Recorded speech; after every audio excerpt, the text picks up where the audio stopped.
First, click on Door option in Architecture.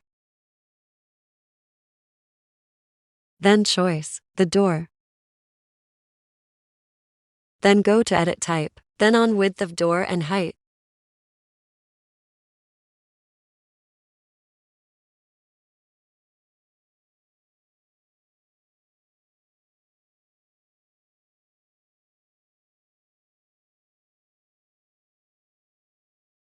Then apply the door.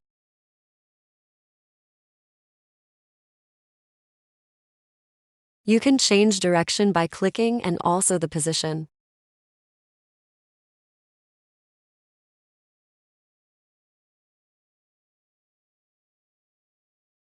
We can apply the double door with the same method as the single door.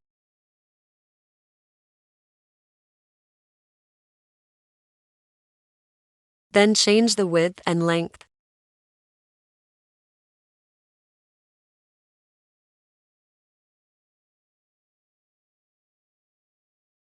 Thank you for watching.